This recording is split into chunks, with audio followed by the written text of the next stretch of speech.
Halo, selamat pagi adik-adik. Selamat pagi Lose Cendia. Halo Lose Ida. Halo anak-anak di rumah. Selamat pagi. Kali Selamat ini hari bertemu Minggu. dengan Lose Ida dan Lose Cendria ya, untuk mengajak kita beribadah sekolah minggu pada pagi hari ini Lose ya. Ya, betul sekali.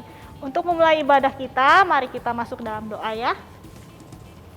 Terima kasih Tuhan Yesus, Engkau Allah yang baik. Kami mengucap syukur untuk berkat-Mu pagi ini. Sebentar kami akan memulai ibadah kami. Tuhan tolong kami, siapkan kami, sehingga kami boleh mengikuti ibadah dengan baik. Terima kasih Tuhan Yesus, dalam nama Yesus kami berdoa. Amin. Amin. Yuk, kita boleh bangkit berdiri adik-adik. Kita mau memulai ibadah kita, memuji Tuhan dengan penuh sukacita. Itu kita memiliki kasih Yesus yang begitu indah ya Lose ya. Ya betul, kita nyanyikan dengan gerakan ya adik-adik. Kita dengan gerakan, kita boleh bangkit berdiri adik-adik dengan sukacita ya adik-adik.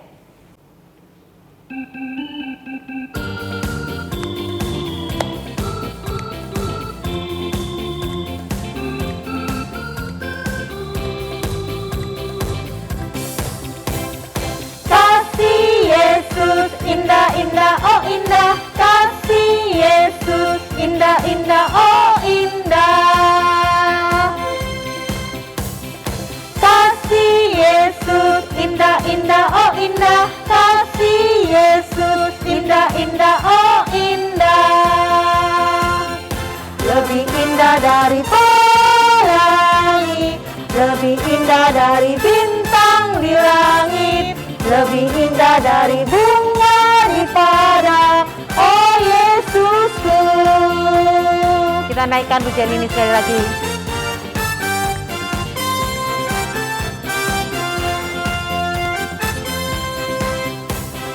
Kasih Yesus indah-indah, oh indah. Kasih Yesus indah-indah, oh indah.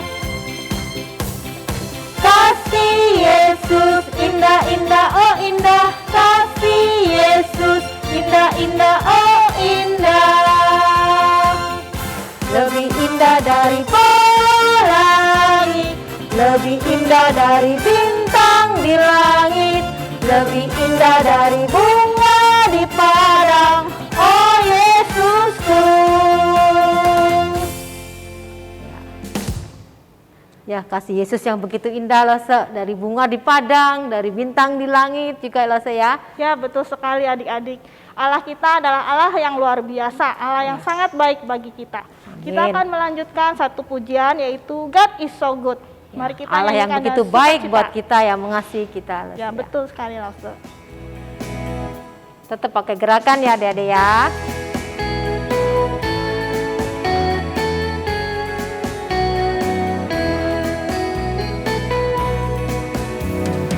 God is so good. God is so good. God is so good. Is so good to me. Allah itu baik. Allah itu baik. Allah itu baik. Allah itu baik. Ya baik buat saya. Dengarkan lagi. God is so good.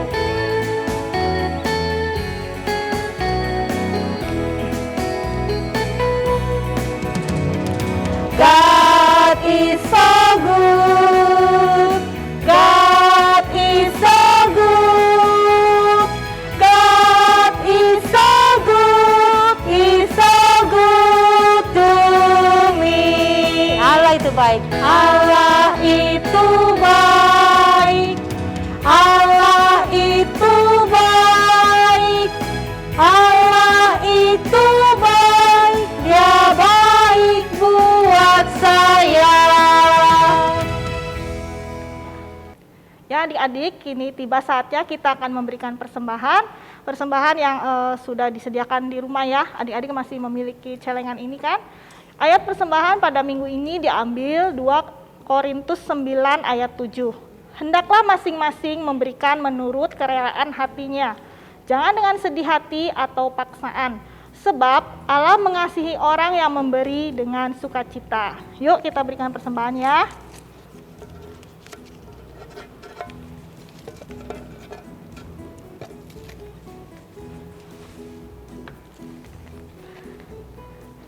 Ya, kita mau berdoa ya adik-adik, kita mau lipat tangan, tutup mata, berikan doa persembahan ini. Tuhan Yesus, kami bersyukur pagi hari ini sudah memuji Tuhan dan ingin mendengarkan kebenaran firman Tuhan. Kami pun juga bersyukur kalau di pagi hari ini diberikan kesempatan untuk memberikan yang terbaik buat Tuhan. Kiranya Tuhan berkati, Tuhan sucikan, Tuhan kuduskan persembahan kami ini ya Tuhan, agar dapat dikelola di Komisi Anak dengan baik. Berkati tangan-tangan kami yang sudah memberikan dengan penuh sukacita. Berkati juga papa mama kami dalam usahanya dan menitipkan kepada kami untuk memberikan yang terbaik buat Tuhan. Terima kasih Tuhan. Dalam nama Tuhan Yesus kami berdoa dan bersyukur. Amin. Ya adik-adik, saatnya kita akan mendengarkan firman Tuhan. Kita akan menaikkan satu pujian, firman Tuhan ada di hatiku. Mari kita siapkan hati kita.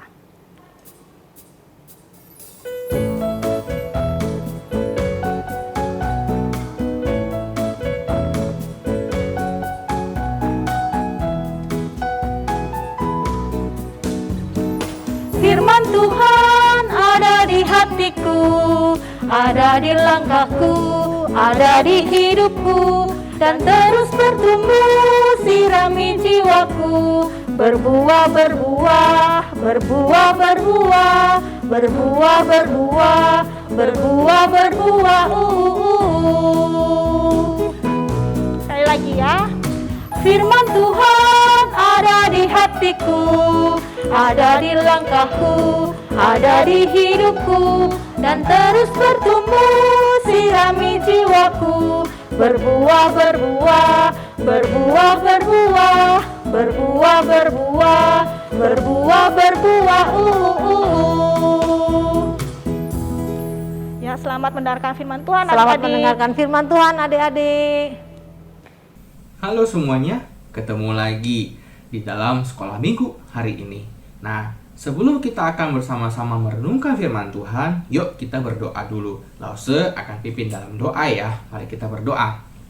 Tuhan, terima kasih untuk penyertaan Tuhan sepanjang hari ini. Dan sekarang kami mau mendengarkan firman Tuhan.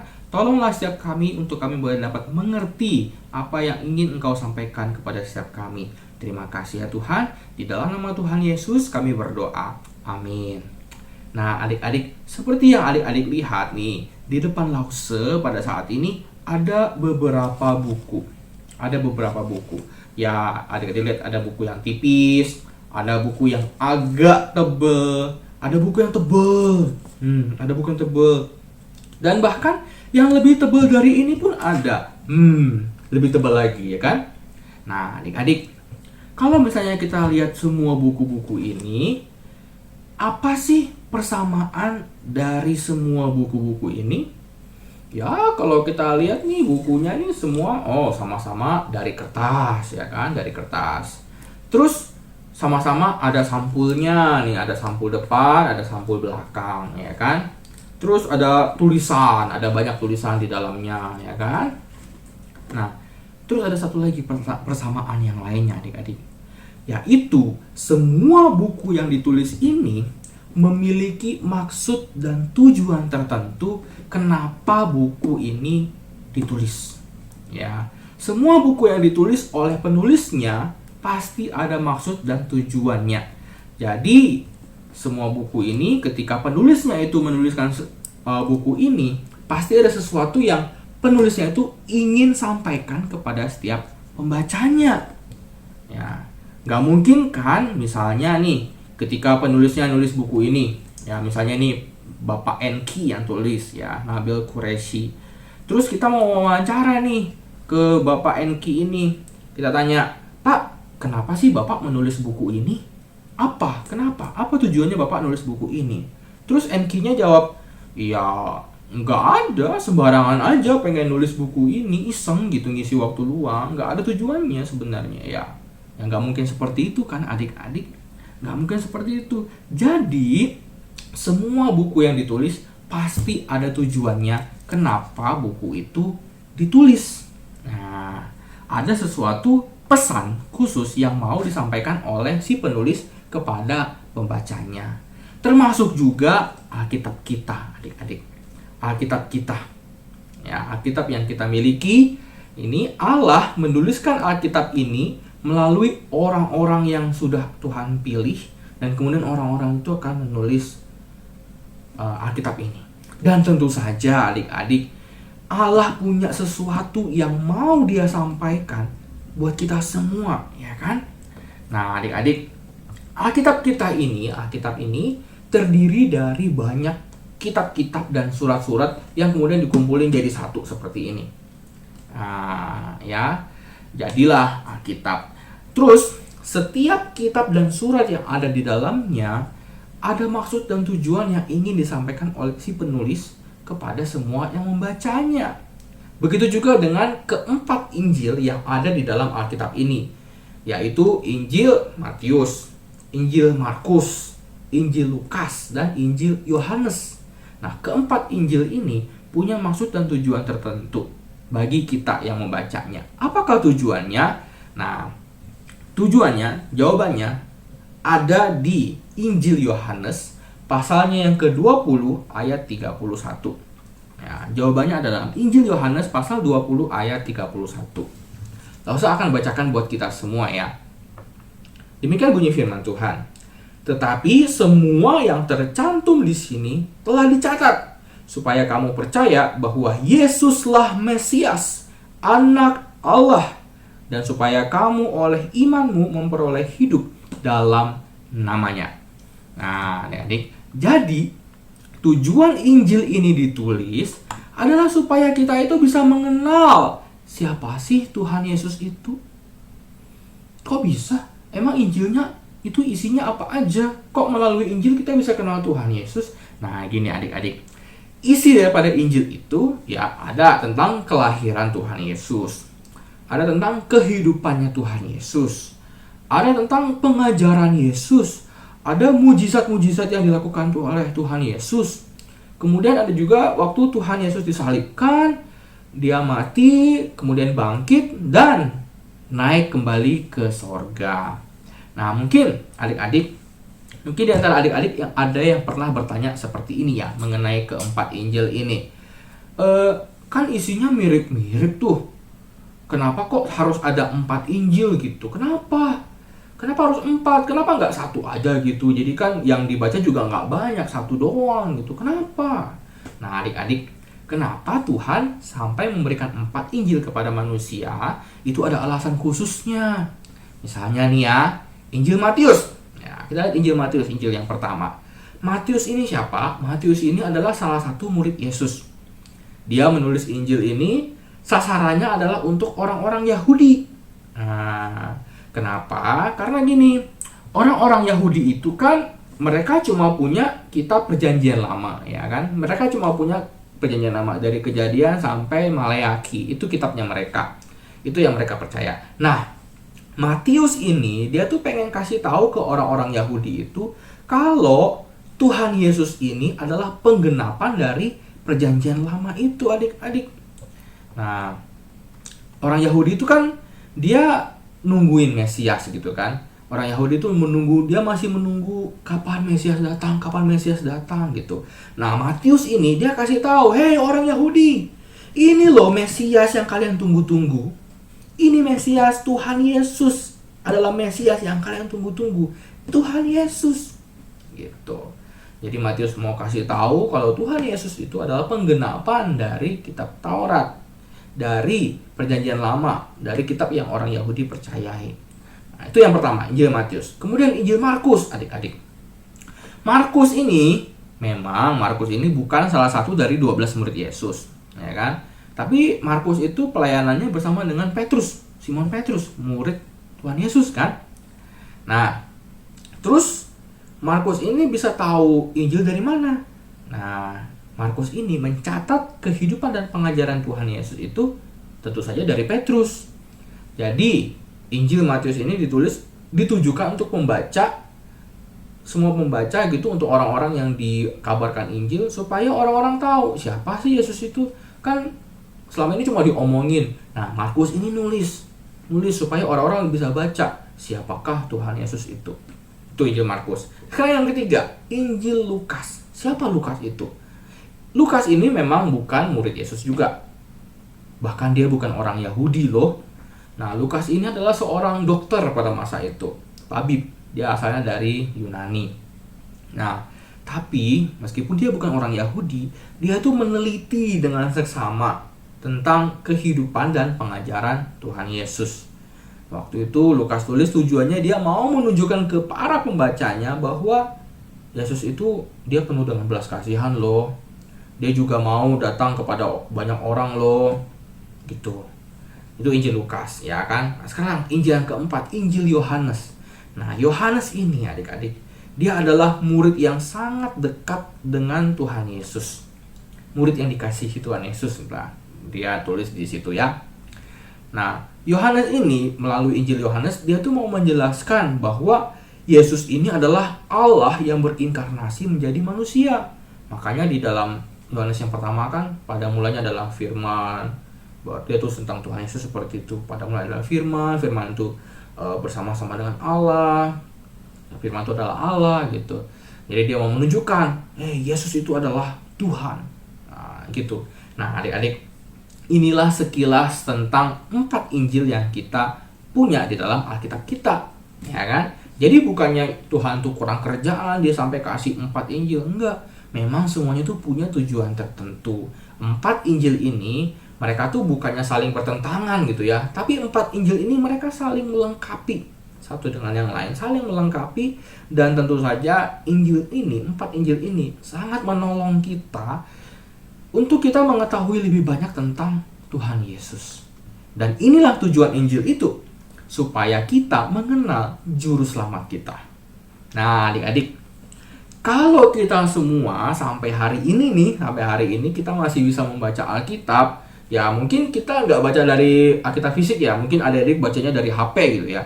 Nah, tapi kalau kita masih bisa membaca Alkitab, kita masih bisa baca isinya, masih bisa membaca cerita tentang Tuhan Yesus, itu semua karena pemeliharaan Tuhan loh adik-adik.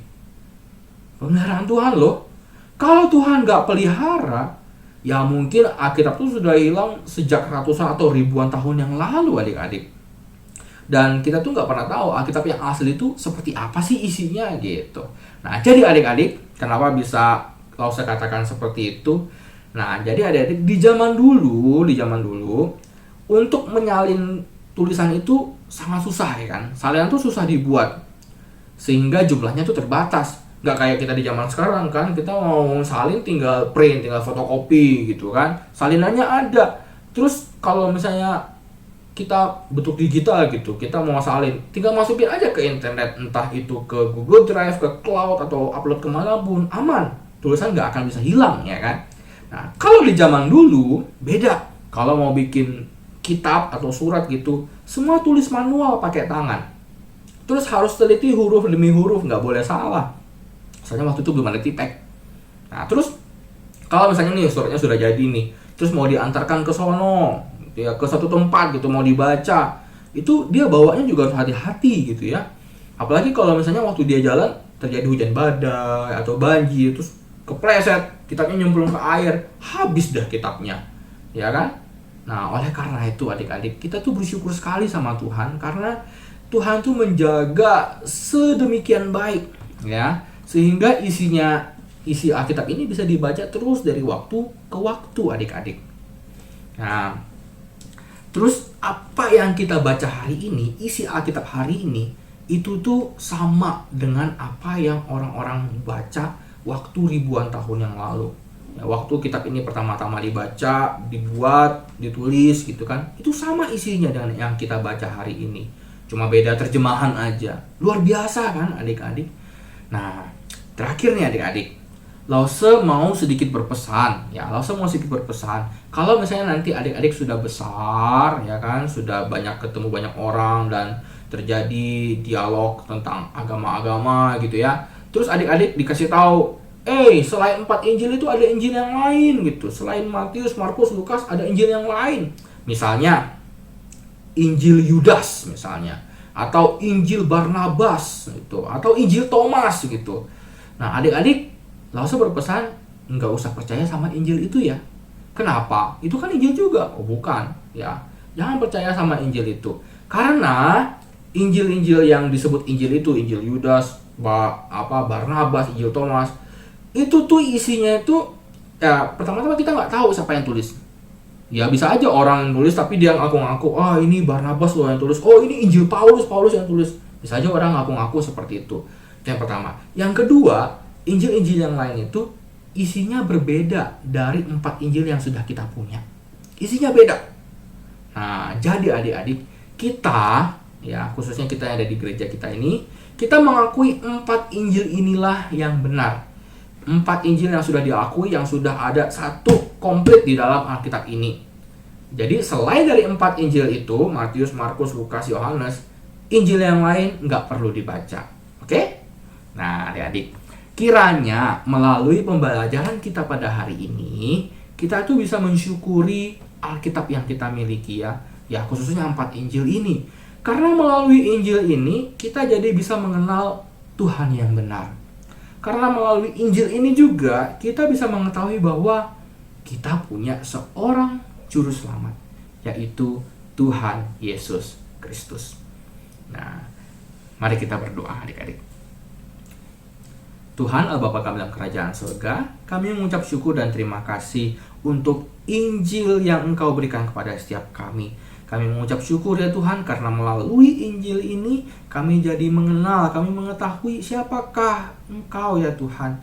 Engkaulah Tuhan kami, juru selamat kami. Dan kami mengucap syukur karena kami memiliki Injil, kami memiliki Alkitab yang melaluinya kami bisa melihat isi hati-Mu kepada setiap kami. Kami bisa melihat tujuan-Mu memberikan kepada kami Alkitab itu, yaitu untuk memperkenalkan siapakah Tuhan Yesus itu. Terima kasih Tuhan, terima kasih, kami sungguh bersyukur. Kiranya Tuhan yang boleh menolong kehidupan kami Tuhan, agar kami boleh lebih lagi mencintai firman-Mu. Terima kasih Tuhan. Di dalam nama Tuhan kami Yesus Kristus, kami berdoa dan bersyukur. Amin. Oke adik-adik, sampai jumpa di sekolah minggu depan. Bye-bye.